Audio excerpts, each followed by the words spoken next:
Bonsoir. Merci infiniment. Au nom de nos plus hautes autorités, j'ai l'insigne honneur de donner lecture du communiqué numéro 034 du gouvernement de la transition, communiqué dont la teneur suit.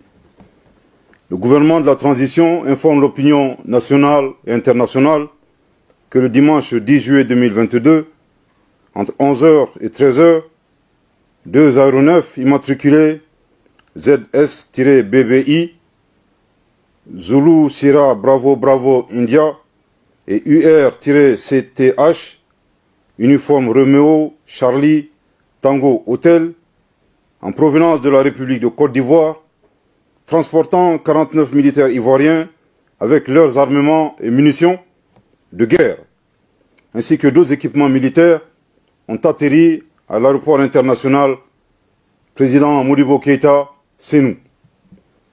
Grâce au professionnalisme des forces de défense et de sécurité maliennes, il a été établi que les 49 militaires ivoiriens se trouvaient illégalement sur le territoire national du Mali.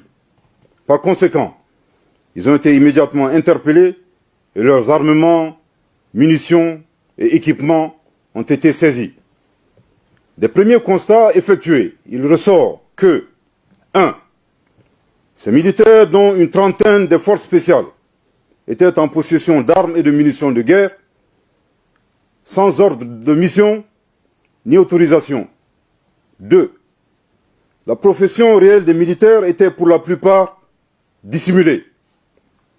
Sur la majorité des passeports des militaires interpellés, les professions inscrites étaient les suivants: étudiants, chauffeurs, maçons, mécaniciens, vendeuses, électriciens, vigiles, peintres, et j'en passe. 3. 4 versions différentes ont été avancées par les militaires interpellés pour justifier leur présence sur le territoire national, à savoir une mission confidentielle, la rotation dans le cadre de la MINUSMA, la mission multidimensionnelle intégrée des Nations Unies pour la stabilisation du Mali, la sécurisation de la base logistique de la compagnie aérienne Sahélian Aviation Services et la protection du contingent allemand. Pour en savoir davantage, des responsables des forces de défense et de sécurité maliennes ont contacté immédiatement leurs homologues ivoiriens. Ces derniers ont affirmé qu'ils ignoraient tout de la présence des militaires ivoiriens interpellés au Mali. Le gouvernement de la transition rappelle que dans un cas, comme dans l'autre des versions avancées par les militaires étrangers interpellés, le déploiement du personnel militaire ainsi que de leurs armements est rigoureusement encadré par des procédures qui n'ont pas été respectées. En outre, interrogée par les autorités maliennes, la MINUSMA a indiqué qu'elle n'avait pas de rotation prévue le 10 juillet 2022. Le gouvernement de la transition, après une analyse des faits et sans préjuger de la suite qui sera réservée à cette affaire par les autorités judiciaires, a relevé les manquements et infractions suivants. 1. La non-information du ministère des Affaires étrangères et de la coopération internationale par les canaux officiels au sujet d'un déploiement de militaires ivoiriens. 2. La violation flagrante des dispositions de l'article 38 du Code pénal malien incriminant les atteintes à la sûreté extérieure de l'État, dont l'atteinte à l'intégrité du territoire. 3. La violation de la législation relative à l'aviation civile qui dispose que 3.1. Tous les vols ont l'obligation de produire le manifeste passager et le manifeste cargo avant le décollage. 3.2. Le manifeste doit faire ressortir l'identification de l'ensemble des passagers de chaque vol. 4.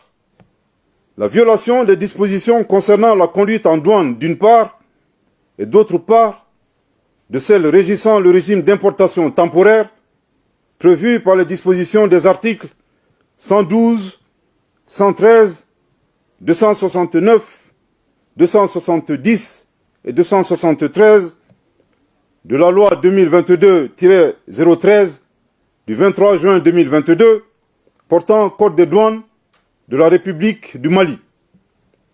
Au regard de ces manquements et infractions commis dans le cadre du déploiement de ces 49 militaires ivoiriens, le gouvernement de la transition les considère comme des mercenaires, tels que définis par la Convention de l'OUA sur l'élimination du mercenariat en Afrique.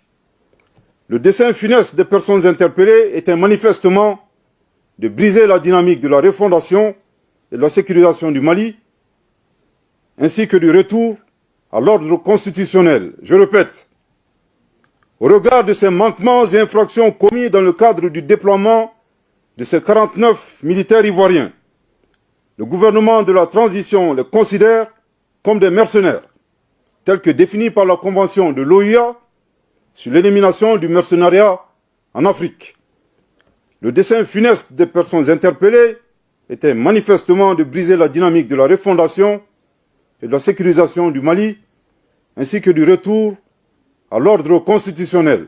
Je répète pour une dernière fois, au regard de ces manquements et infractions commis dans le cadre du déploiement de ces 49 militaires ivoiriens, le gouvernement de la transition les considère comme des mercenaires, tels que définis par la Convention de l'OUA sur l'élimination du mercenariat en Afrique. Le dessein funeste des personnes interpellées était manifestement de briser la dynamique de la refondation et de la sécurisation du Mali, ainsi que du retour à l'ordre constitutionnel. En réponse à cet incident, le gouvernement de la transition a décidé de 1. Mettre fin avec effet immédiat à l'activité de protection de la compagnie aérienne Sahelien Aviation Services par des forces étrangères et exiger leur départ immédiat du territoire malien. 2. Inviter la compagnie aérienne Sahelien Aviation Services à confier dorénavant sa sécurité aux forces de défense et de sécurité maliennes. 3. Transmettre ce dossier aux autorités judiciaires compétentes. 4. Mettre à la disposition des autorités judiciaires compétentes les 49 militaires ivoiriens interpellés. Le gouvernement de la transition félicite la vigilance des forces de défense et de sécurité du Mali pour leur vigilance.